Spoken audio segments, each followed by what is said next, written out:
Visiting relatives is all well and good, but decent people should be coming here to comfort you, not this leaving and begging for family nonsense." Saria, the other maid in the room, nodded as she received Tanvi's wisdom and the white garment Tanvi had folded. It was a perfect square. As Tanvi grew upset, her folding became increasingly precise and perfect, until you could have cut onions with the razor-sharp corners of the sari silk. Pival had never liked Tanvi. Her husband Ram had employed the girl when they first married, presenting a child of 15 to his 20-year-old bride, before the maid had the chance to wipe the dust from her village off her shoes, before his bride's wedding henna had begun to fade. Pival wanted to keep her own maid, but Ram insisted that young Tanvi would be easier to train.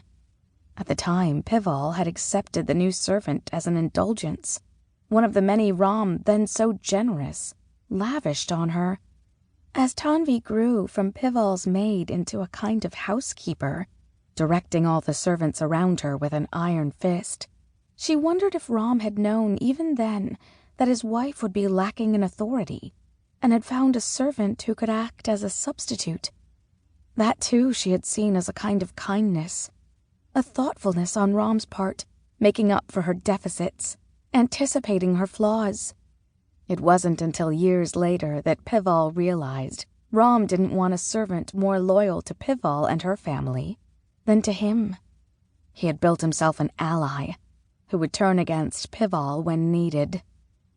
Of course, Pival didn't allow herself to think such things about her husband until much later, after they'd had Rahi and lost him, before he lived and gave her life light and then darkened it again. The maids continued with their packing and dividing. Pival never knew she had so many clothes until she saw them pass through the hands of so many people. She could not help. She would not be permitted to do so. They would be silently furious with her if she tried, more angry than they were now even, and Tanvi would sigh and recite the wages they paid each woman, an unsubtle commentary meant to remind her that any labor she performed was a waste of her own money. Pival looked at Ram's photo in its permanent shrine, warping slightly under the weight of the faded marigold wreaths and lit by small lamps whose ghee was refilled daily. The combined scent of flowers and ghee made her feel slightly sick. Still, she liked the flickering lights, the cotton wicks, the way the fire swayed and gave things a golden glow.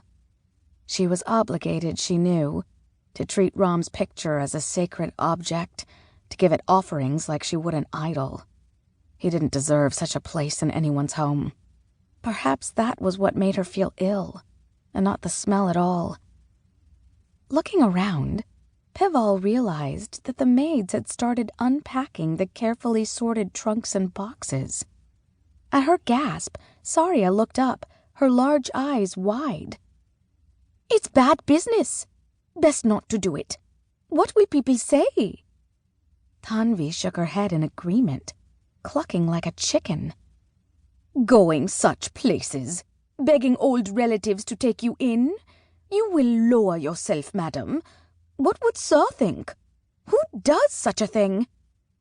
And what are you saying, either of you? How would you know what people do? Living in the same 10 streets all your life, what do you know about the tread of your shoes? Close your drooling mouths and pack my things."